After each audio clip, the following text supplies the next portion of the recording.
انسان میں جو ایک جنسی طلب ہے، اس میں جو ایک شہوت کا مادہ ہے، انسان نے خامخواہ اپنے اوپر قدغنیں عائد کر لی ہیں، اور صحیح اور غلط اور جائز اور ناجائز، ماں بیٹی بیوی میں خامخواہ کی ایک تفریق ہے جو انسان نے قائم کر لی ہے۔ یہ تمام تفریقیں غیر فطری ہیں، اس لیے کہ حیوانات میں ہم یہ دیکھتے ہیں کہ ایسی کوئی تفریق موجود نہیں ہے، بلکہ یہ کہ جیسے پیاس لگے کسی انسان کو تو پانی جہاں سے مل جائے، یا یہ کہ اگر بھوک لگتی ہے تو جہاں سے بھی اس کی انسان تشفی کر لے، اسی طور سے یہ بھی ایک انسان کی طبعی خواہش ہے جیسے وہ ابھرے ویسے ہی اس کو جس طور سے بھی موقع ملے اس کی تسکین حاصل کر لینی چاہیے۔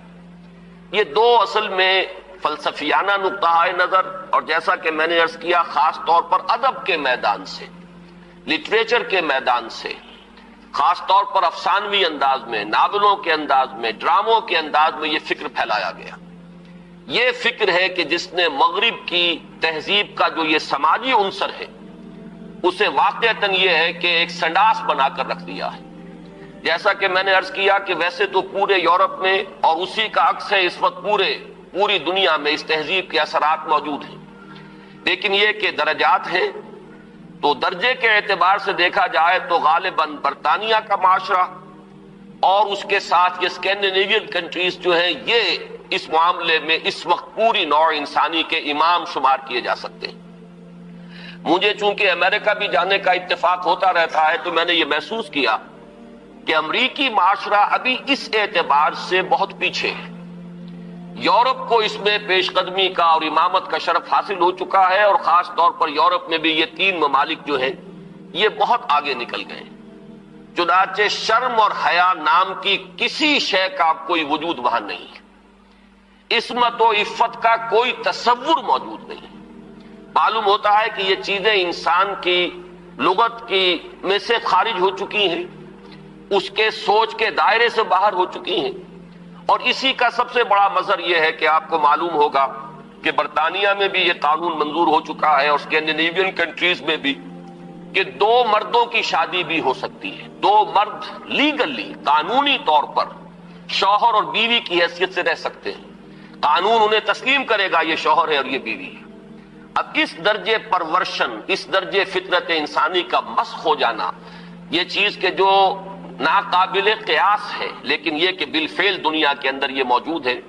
اور پچھلے دنوں جب مجھے اتفاق ہوا جانے کا سویڈن، تو وہاں معلوم ہوا کہ ایک پاکستانی بھی ہیں،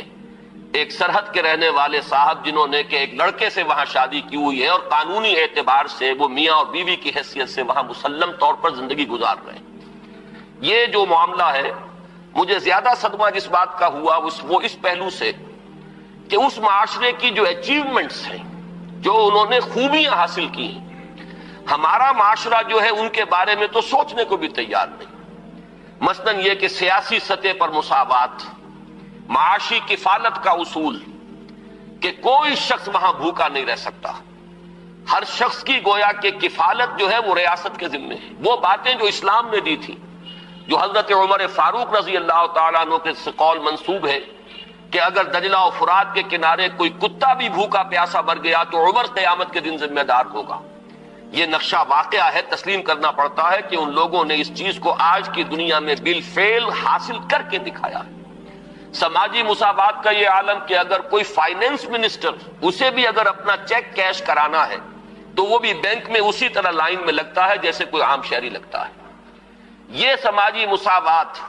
کہ غریب سے غریب آدمی بھی وہاں پر جو بھی ہے، چاہے وہ ویلفیئر پر زندگی گزار رہا ہو، وہ خود معذور ہو چکا ہو، اور صرف اسے حکومت کی طرف سے جو ہے سہولتیں حاصل ہو، لیکن اس کا بچہ بھی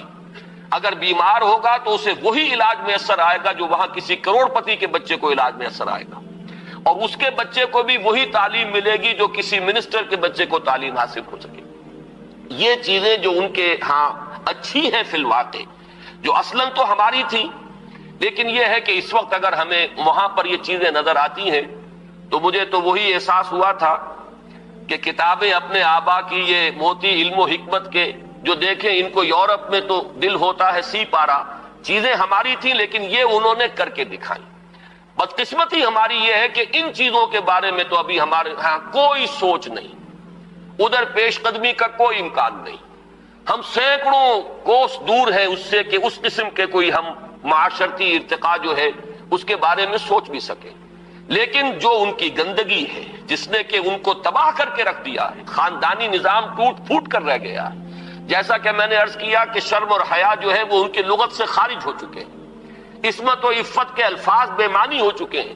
یہ وہ گندگیاں ہیں کہ جن کو اپنے اس معاشرے کے اندر لانے کے لیے ہمارے ہاں ایک طبقہ ہے کہ جو پورے طور پر فعال ہے،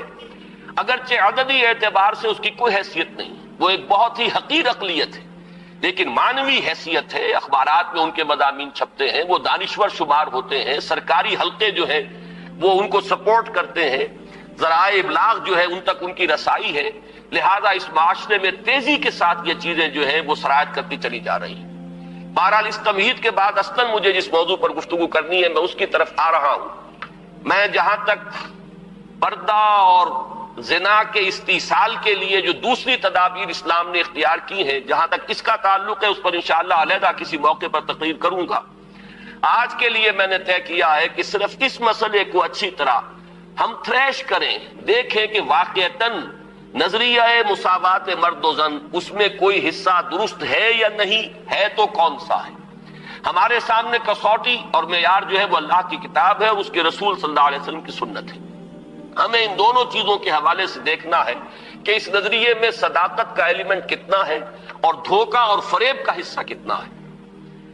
میں سب سے پہلے تو یہ عرض کروں گا کہ اسلام بھی دو سطحوں پر عورتوں اور مردوں کے درمیان کامل مساوات کا قائل ہے، لیکن ایک تیسری سطح وہ ہے کہ جس پر وہ ایک فرق کرتا ہے، درجہ بندی کرتا ہے. ان دونوں کو علیحدہ علیحدہ سمجھ لینا چاہیے. پہلی سطح جس پر کہ اسلام عورت اور مرد کے درمیان کامل مساوات کا قائل ہے وہ شرف انسانیت ہے. مرد بھی انسان ہے، عورت بھی انسان ہے. جو شرف انسانیت ہے اس میں مرد